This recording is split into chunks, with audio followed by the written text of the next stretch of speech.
افریقہ کی تاریخ میں ایک ایسا بھی شخص گزرا تھا جس نے اپنی زندگی افریقہ کے لوگوں میں نسل و رنگ کا امتیاز ختم کرنے کے لیے وقف کر دی اور اپنے منصوبے میں کامیاب ہوا۔ یہ مشہور زمانہ قیدی اور سیاستدان نیلسن مینڈیلا کی کہانی ہے۔ نیلسن مینڈیلا نے 27 سال اپنی زندگی کے جیل میں گزارے، یعنی اپنی 1/3 زندگی کا حصہ جیل میں گزارا اور اپنے جیسے لوگوں کو ان کے حقوق دلائے۔ نیلسن مینڈیلا 18 جولائی 1918 کو میترزو اپتاما میں پیدا ہوا۔ نیلسن مینڈیلا کا اصل نام روی لالا تھا، جس کا مطلب ٹربل میکر یعنی مصیبتیں پیدا کرنے والا۔ والد گاؤں کا سردار تھا۔ افریقہ پر گوروں کی حکومت تھی۔ ان کا والد گاؤں کے سربراہ ہونے کے ساتھ ساتھ ایک جاگیردار بھی تھا۔ نیلسن مینڈیلا کے والد سے مجسٹریٹ نے جاگیریں چھین لی۔ نیلسن مینڈیلا اور اس کے گھرانہ غریب ہو چکا تھا اور کچھ ہی عرصے بعد نیلسن مینڈیلا کے والد بھی فوت ہو گئے۔ والد کی وفات کے بعد نیلسن مینڈیلا ان کے والد کے قریبی دوست جوگنتابا کے گاؤں چلے گئے۔ جوگنتابا نے اسے گود لے لیا۔ نیلسن مینڈیلا کے والد کے دوست جوگنتابا بھی گاؤں کے سردار تھے اور ان کو یہ سرداری نیلسن مینڈیلا کے والد کی مدد سے ملی تھی۔ جوگنتابا کا ایک بیٹا جسٹس تھا۔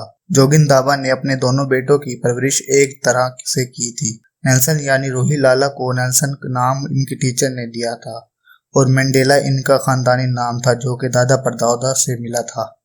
نیلسن ایک رائل گھرانے سے تعلق رکھتا تھا۔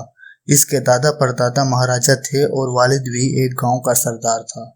نیلسن کے 13 بھائی بہن تھے اور ان کے والد نے 4 شادیاں کر رکھی تھی، جس میں سے نیلسن تیسری بیوی کا بیٹا تھا۔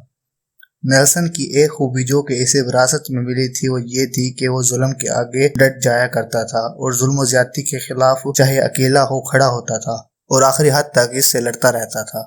نیلسن بچپن سے پڑھائی میں بہت ذہین تھا۔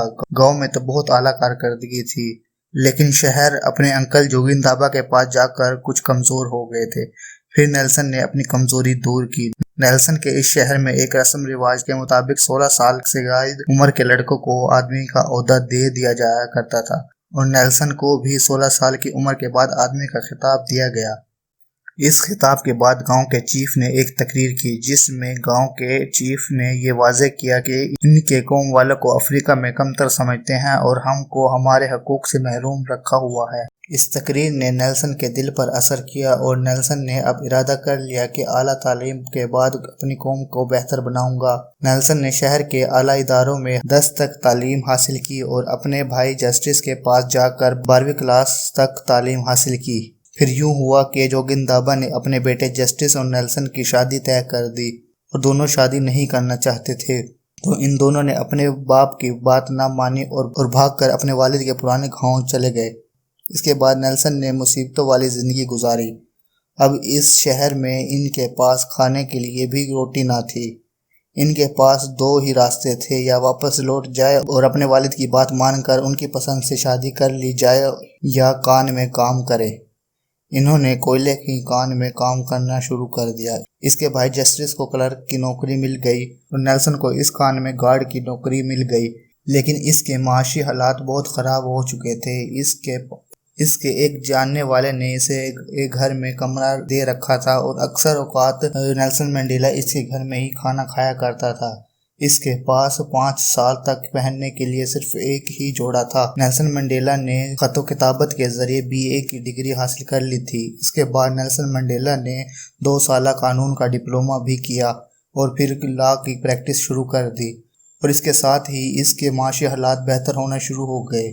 اس دورانیہ جوگنتابا کی موت ہوئی اور اس کے بڑے بیٹے جسٹس کو اس کے گاؤں کا سردار بننا پڑا، لیکن نیلسن اپنا سفر جاری رکھنا چاہتا تھا۔ اس وقت افریقہ کے حالات بہت خراب ہو چکے تھے۔ افریقہ میں 80 سے 90% ان کالوں کی آبادی تھی اور گورے بہت کم آبادی میں موجود تھے۔ پھر بھی گورے ان پر حکومت قائم کیے ہوئے تھے اور ان کے نسل والوں کو حقوق سے محروم رکھے ہوئے تھے۔ 1931 میں ساؤتھ افریقہ کو برطانوی حکومت سے نجات ملی، لیکن اب گورے ساؤتھ افریقہ پر قابض ہو چکے تھے۔ ان کی تعداد 10 ہے۔ اس کی مین وجہ یہ تھی ان گوروں کو یعنی سفید فام کو برطانوی حکومت کی حمایت حاصل تھی۔ سفید فام لوگوں کے اسکول، ہسپتال، بسیں، ہوٹل ان سیاہ فام لوگوں سے علیحدہ تھے۔ گورے سیاہ فاموں کو کمتر اور حقیر سمجھتے تھے۔ ان کا ایک رول تھا کہ ہر علاقائی سیاہ افہام اپنے پاس شناختی علامت رکھے اور سفر کرنے سے پہلے ایک پرمٹ بنوا لے، ورنہ قانون کی خلاف ورزی ہوگی اور قانون کی خلاف ورزی کرنے پر انہیں سخت سزا دی جاتی تھی۔ نیلسن منڈیلا روڈ پر 1943 کو پہلی مرتبہ نکلا تھا جب اس کی حکومت نے بس کا کرایہ بڑھایا اور 10 دن بسوں کا بائیکاٹ کیا۔ اس بائیکاٹ نے برطانوی حکومت کو بہت نقصان پہنچایا کہ بسیں خالی آیا اور جایا کرتی تھی۔ اس میں نیلسن منڈیلا کی جیت ہوئی اور حکومت نے کرایہ کم کر کے پرانا کرایہ مقرر کر دیا۔ اس کے بعد 1948 میں ساؤتھ افریقہ میں الیکشن ہوئے۔ اس الیکشن میں سیاہ فام لوگوں کو ووٹ ڈالنے اور الیکشن میں کھڑا ہونے کی اجازت نہ تھی۔ یہ الیکشن سفید فام پارٹیوں کے درمیان میں تھے۔ اس الیکشن میں وہ جماعت فتح یاب ہوئی جو سیاہ فام لوگوں کو انسان ماننے کے حق میں بھی نہ تھی، اور ان کا مذہب بھی یہ کہتا تھا کہ سفید کالوں پر افضل ہیں۔ اس پارٹی نے اقتدار میں آنے کے بعد لوگوں پر ظلم کرنے شروع کر دیے اور اپنے ظلم و زیادتی سے اپنی مذہبی باتیں سچ کرنے کی کوشش کی۔ مذہبی حمایت کے ساتھ یہ حکومت 1994 تک قائم رہی اور 46 سال حکومت کی۔ اس حکومت کی کچھ نئے قانون یہ تھے: سیاہ فام اور سفید فام آپس میں شادی نہیں کر سکتے۔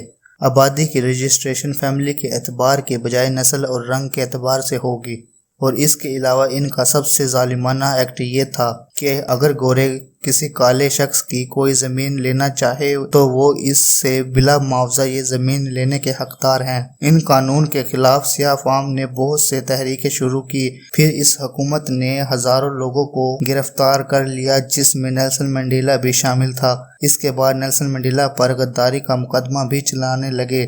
یہ لوگوں کو حکومت کے خلاف استعمال کر رہا تھا۔